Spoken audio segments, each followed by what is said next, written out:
मुझे तो अब भी यही लगता है कि दिव्य मणि से कोई ना कोई गलती हुई है।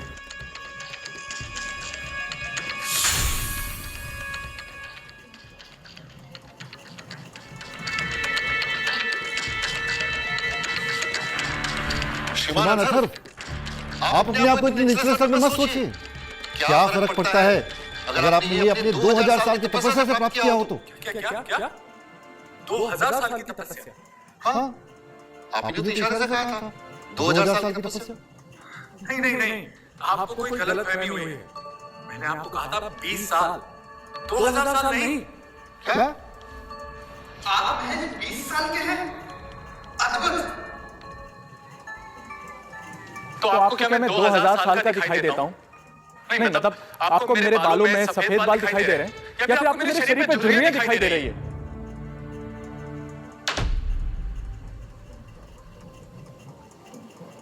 पिताजी, अथर्व के हाथ पे वही निशान है जो हमने बेटे के बताया था। क्या? सच में? क्या हुआ? ये निशान मेरे हाथ में कब से? ये निशान मेरे हाथ में बचपन से। क्यों? और तुम्हारे माँ बाप? देखिए, मुझे मेरे माँ बाप के बारे में कुछ ज्यादा मालूम नहीं है, लेकिन मैं अपने गुरु को इस प्रदेश के जंगलों में मिला था। क्या हुआ? इतने सालों के बाद मेरा बेटा आके मुझे मिले। बेटा? मैं आपका बेटा? यानी कि आप आपके पिताजी? तो इतने सालों तक आप कहाँ थे? 20 सालों तक आपने मुझे अनाथ रहने दिया? अथर्व, पिताजी और मैंने तुम्हें ढूंढने की बहुत कोशिश की, लेकिन मुझे ये जानना है कि आप इतने सालों तक कहाँ थे। हर एक बात जाननी है मुझे, बताइए आप। बहुत लंबी कहानी है। तुम घर चलो मेरे साथ, मैं सब कुछ बताऊंगा। वेदांश, ये हरिकेश का बेटा है।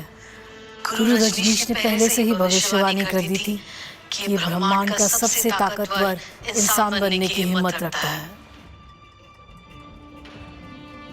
जो वो कतई नहीं चाहते थे। अच्छा, इसलिए गुरु रजनीश ने हमारे परिवार के जरिए इसे और इसके परिवार को मारने की साजिश की।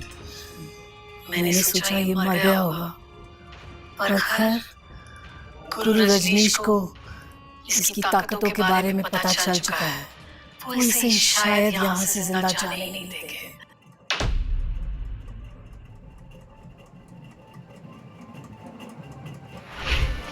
क्या सोचो? क्या सोच रहे हो बेटा? यही कि मुझे आपके साथ जाना चाहिए या नहीं? ये कैसी बात कर रहे हो अथर्व? कुछ लोग तुम्हें मारना चाहते थे। पिताजी ने तुम्हें उनसे बचाया है, जिस चक्कर में वो खुद घायल हो गए और तुम्हें खो बैठे। पिताजी, मुझे क्षमा कर दीजिए। आपको कितना गलत समझ रहा था मैं। क्या कर रहे हो बेटा? अपने आप को क्यों कोस रहे हो? गलती मेरी है। बस घर चलो मेरी। हाँ पिताजी, इस सभा में ये बातें नहीं किया जा सकती। हाँ पिताजी, इस सभा की परवाह किसे? चलिए। खबरदार, दिव्य मणि टूट के बिखर गई है। जब तक इसकी जांच नहीं हो जाती तब तक यहाँ से कोई नहीं जाएगा।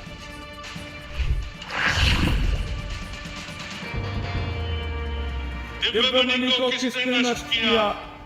ये आदमी, इसने दिव्य मणि को नुकसान पहुंचाया है। श्रीमान अथर्व ने किया है, इसका मतलब अब मेरे लिए मुश्किल घड़ी होने वाली है। आप लोग ऐसी बातें नहीं कर सकते। दिव्य मणि अपने आप नष्ट हुई, इसके लिए मेरे बेटे को जिम्मेदार नहीं ठहरा सकते आप लोग। ओह, ये तो इसी का बेटा है जो बचपन में जिंदा बच गया था। कोई बात नहीं, अब मैं इसकी शक्ति का इस्तेमाल अपने फायदे के लिए करूँ। आप इसे बचाने की कोशिश मत करिए। सबने देखा है कि दिव्य मणि इसकी वजह से नष्ट हुई है। ये बात बिल्कुल भी सही नहीं है वेदांश। देखिए, जितने भी लोग यहाँ पर मौजूद हैं सब जानते हैं आप सब लोगों ने मिलकर ही तो मुझ पर दबाव डाला था कि मैं इस परीक्षा में हिस्सा लूं। पर किसी भी तरह से जिम्मेदार तो आप ही हुए ना। ठीक है, आप लोग अगर ऐसा कह रहे हैं तो मैं आपकी बात मान लेता हूँ। अब आप लोग बताइए कि इस दिव्य मणि के बदले मुझे क्या करना होगा। एक बात बताओ थल कि तुम दिव्य मणि की कीमत जितना कुछ भी दे सकते हो, कुछ भी। बोलो। दिव्य मणि बेशकीमती है, 7 जन्म भी कम पड़ जाएंगे इसे चुकाने में कीमत उसकी। ये फंस चुका है, मामला राजगुरु ने अपने हाथों में लिया है। गुरुदेव, मैं इसकी कीमत चुकाऊंगा। मेरे परिवार की खजाना कब काम आएगी? एक बात अच्छी तरह से समझ लीजिए आप कि दिव्य मणि के नुकसान की भरपाई आपका खजाना नहीं कर सकता है। उसके बदले में हमको कोई अलौकिक चीज की आवश्यकता होगी, जो दिव्य हो। उसके बगैर आप और आपका खानदान यहाँ से जा नहीं सकता। बात समझ में आई आपको? गुरु रजनीश, क्षमा चाहती हूँ, पर आप अच्छे से जानते हैं कि दिव्य मणि के स्तर की चीज हमारे पास नहीं है। फिर आप क्यों हमें परेशान कर रहे हैं?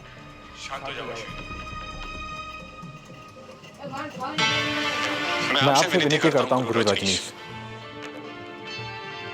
इस दिव्य मणि के बदले में आपको एक बेशकीमती चीज देना चाहता हूँ, उसे स्वीकार करें।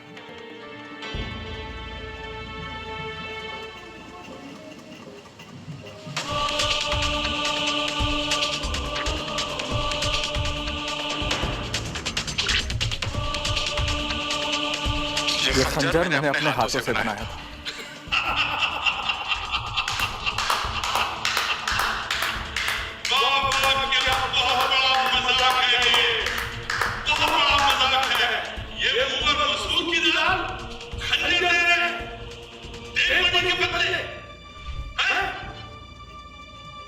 आप ये छोटे से खंजर की तुलना हमारे दिव्य मणि से करना चाहते हैं? अथर्व, हमें मामला देख लेंगे।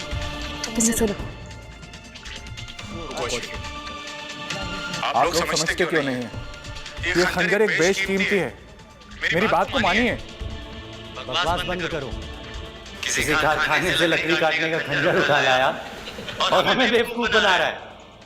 गुरु रजनीश, ये आदमी तमाशा कर रहा है। अगर ये आपके नुकसान की भरपाई नहीं कर सकता, तो इसे अपना सर आपके चरणों में रखना होगा। आप बताइए ना गुरुजी, आपको ये खंजर चाहिए या नहीं? आप बहुत विद्वान हैं, इसका मतलब ये नहीं कि आप घमंड भरे लहजे में बात करेंगे। वैसे मैं देखना चाहूंगी कि ये कितना बेशकीमती है खंजर।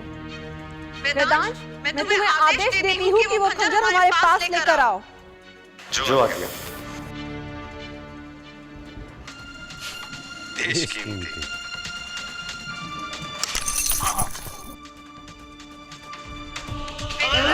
ये सिर्फ लकड़ी का खंजर है, तो तुम गिर क्यों गए?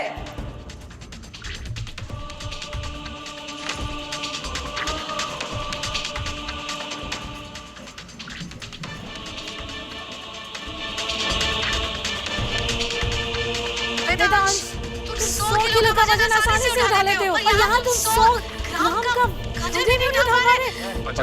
50 ग्राम। वेदांश, तुम तो बहुत धूर्त किस्म के आदमी हो। वेदांश, जी गुरु, मैं कोशिश करता हूँ।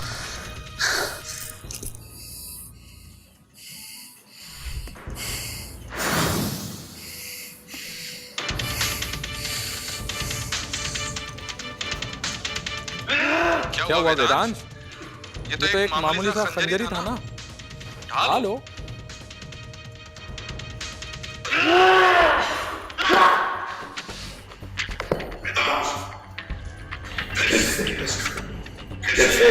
हाँ करो करो।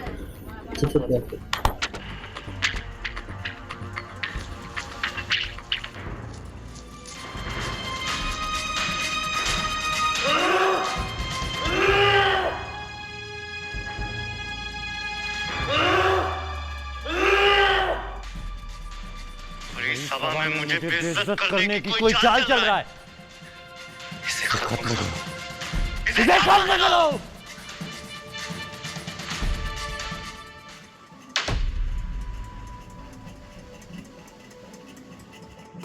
नाटक बंद करो वेदांश। पहले ही कहा था मैंने, ये खंजर तो सिर्फ 50 ग्राम का है। पहले मुझे लगा था कि तुम एक योग्य अनुयायी हो, पर अब तुम्हारी हकीकत सामने आ गई है। जाओ यहाँ से।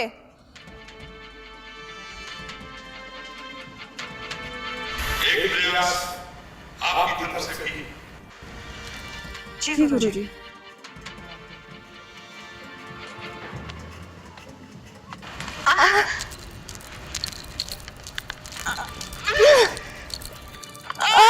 ऐसा क्या है